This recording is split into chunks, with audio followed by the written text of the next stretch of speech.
For centuries, a practice known as the Hukilau helped feed Hawaii's seashore villages. An expert fisherman, one with a knowledge of the tides, currents, the ocean floor, and fish habits, would find a vantage point from which to search the bay for schools of fish. Once he spotted a school, he'd quickly alert his family and friends, who would then run through the villages shouting, "Hukilau! Hukilau!" Able villagers would leave their work or recreation and head for the beach. To carry home the catch afterwards, they'd bring baskets and sacks, carefully concealed, for they believed that if fish saw the containers, they'd swim back out to deep sea. Hukilau means pool. Huki, pool. Pull the lau and the net inshore. Pool. So, when you begin that, you have to have the community to come down together and do things together as a family to hooky this net and bring the net inshore with the fish inside the net. And that's what it means. Hukilau is to pull the net with the lau. With the advent of modern fishing techniques, the Hukilau had faded from everyday life on the islands. But an inspiring set of circumstances sparked its comeback and eventually contributed to the creation of the Polynesian Cultural Center. In 1947, the Laie congregation of the Church of Jesus Christ of Latter-day Saints decided a new chapel for worship purposes was needed. Their previous chapel had burnt down and due to the constraints of World War II, hadn't been rebuilt. To cover construction costs, a substantial amount of money was required, a difficult task for people who lived in poverty. You know, Hukilau, they did that just to get their fish, and then they decided, hey, people would come and just watch and said, hey, we should charge them for coming to watch, and that's how it started, you know. This was the answer, because we had such a beautiful beach down there at the Hukilau, and it was just like a natural way for us to raise money to build another chapel. The first Hukilau was scheduled for January, typically a rainy month on the island. But the congregation's determination to get fundraising underway was resolute, and their faith that God would calm the weather was firm. After struggling to distribute and sell tickets in Honolulu, the congregation was elated when on January 31st, 1948, nearly 2,000 people arrived for the festivities. And interestingly, the rain that had poured continually throughout the previous several days halted early that morning. The clouds parted and the sun shone. It was very busy the night before too. People were there all the time because the activity did not only include preparing for the Hukilau. We also went down to the sand to pick up sand crabs to eat after our work was done. Most visitors found that first Hukilau's menu quite distasteful, according to Viola Kawahigashi, who first suggested holding the event and became its chief proponent. The foods that were served at the Hukilau were, of course, kalua pig, sweet potato, haupia, lomi salmon, he'eluau, that's squid with the green leaves from the taro and coconut milk inside. Of course, poi. And that was one thing in all the years that we did the Hukilau, the tourists never liked poi. And still to today, they don't care for poi as much. However, all enjoyed the program of Hawaiian and Samoan song and dance presented on the beach. And many good-naturedly participated in pulling the fish-laden Hukilau nets to shore. The tourists were so happy. They were just like a family living in Laie for generation. And they just went there and grabbed hold of the lau and started holding and start pulling. And when Hamana come by, he said, wait, don't pull. Wait till I tell you pull. Then all the tourists were there, oh, okay, fishermen, okay.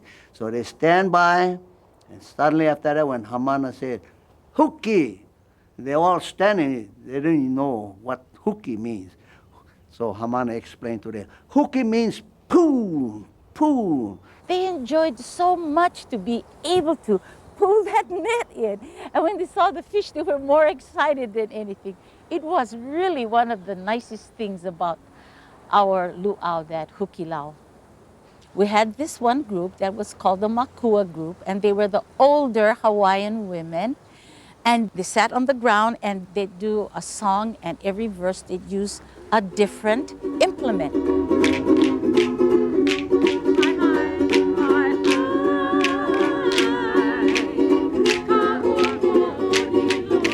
This is the rocks, 2 for each hand. Da-da-da-da-da-da-da-da.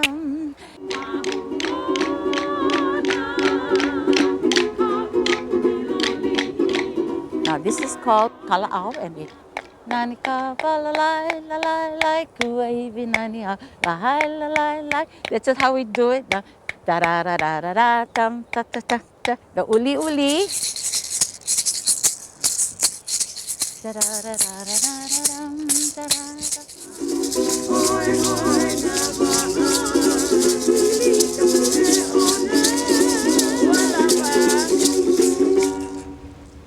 Same dances we did in the 40s and on, we're still doing it today. An island songwriter among the crowd that experienced that first Hukilau was so impressed with the festivities that he composed a now world-famous song, and it became the musical theme of our yearly Hukilaus. Oh, we're going to a Hukilau, a Hukilau. Everybody loves that Hukilau, where the lau is the cow at the big luau. We throw our nets out into the sea, and all the amma come swimming to me. Oh, we're going to a Hukilau, a Hukilau. What a wonderful day for fishing, the old Hawaiian way. All the Hukilau nets go swishing down in old Laie Bay. Oh, we're going to a Hukilau, a Hukilau. Everybody loves an Hukilau, where the lau is the cow at the big luau. We throw our nets out into the sea, and all the amma come swimming to me. Oh, we're going to a Hukilau, a Hukilau.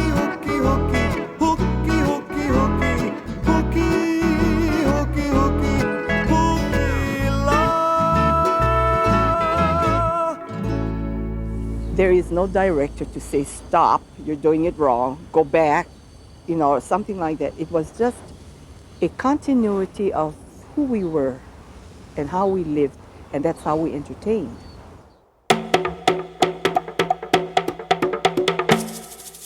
Hamana Kalili had his fingers cut off through an accident, so it was like this, and he is the one that portrayed King Kamehameha in our program, and he was the one that always did that. We'd always say, hey, Hamana! He was underneath water and he trying to put the fish in the bag or whatever.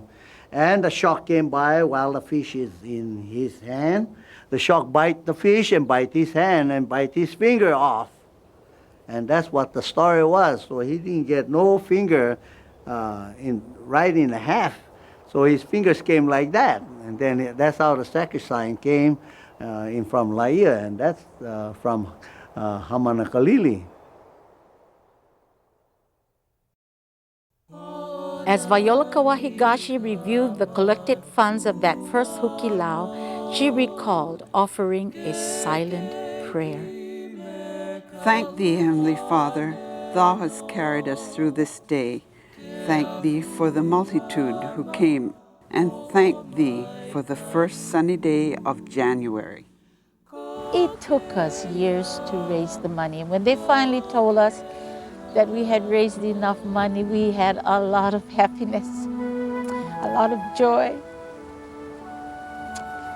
We thank the Lord for helping us to raise the money for a new chapel. The chapel was finally built, yet the Hukilaus continued as a means to furnish the building and raise additional funds. In time, that Hukilau concept developed into the world-renowned Polynesian Cultural Center.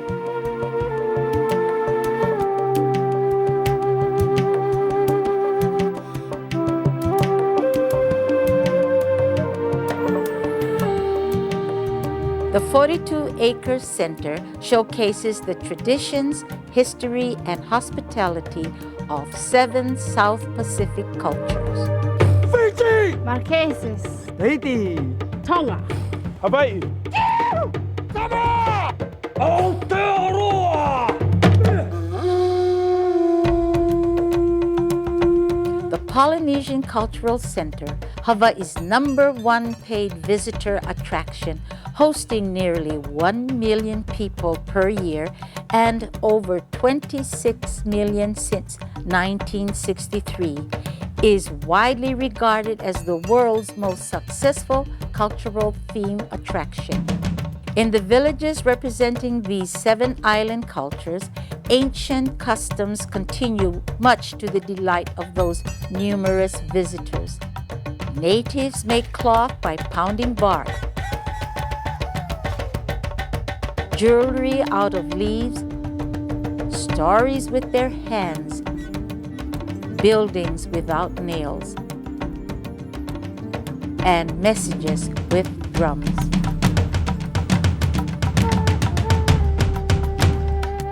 Visitors enjoy attending cultural demonstrations. They can also mingle with islanders as they reenact legends and wedding ceremonies, create fire from coconuts, twirl poi balls, carve tiki figures, climb coconut trees in bare feet,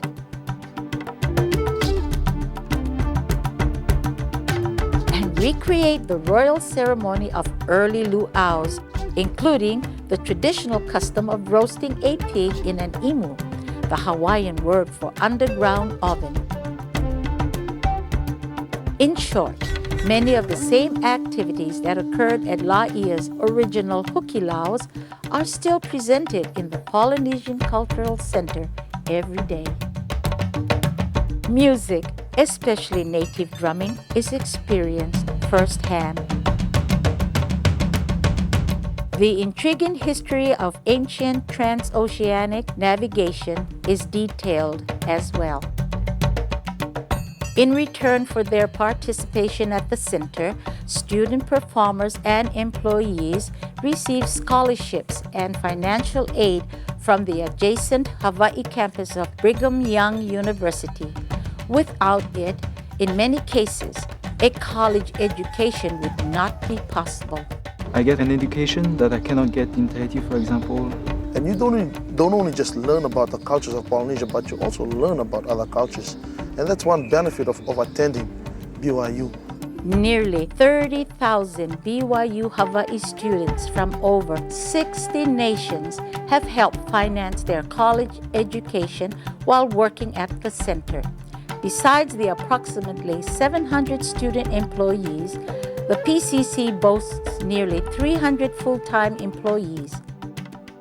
In addition, the nonprofit center has contributed more than $150 million in direct and indirect funds to BYU Hawaii since 1963, making it one of the nation's leading corporate sponsors of education. Today, other than a white sign in the parking lot, all evidences of Laie's original Hukilaus have vanished. But the spirit of the Hukilau has not disappeared. It is alive and well in the villages of the Polynesian Cultural Center, where today Polynesians still pull together with visitors to create an unforgettable experience.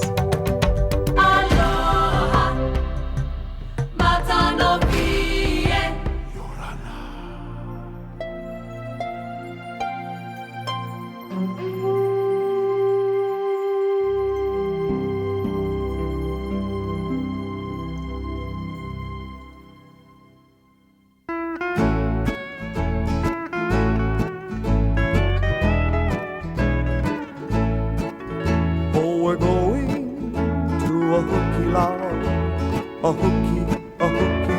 Hukilau. Everybody loves that Hukilau, where the laulau is the cow at the big luau. We throw our nets out into the sea, and all the amma come swimming to me. Oh, we're going to a Hukilau, a Hukilau. What a wonderful day for fishing, the old Hawaiian way. All the Hukilau nets go swishing down in old Laie Bay. Oh, we're going to a Hukilau, a Hukilau. Everybody loves a Hukilau, where the laulau is.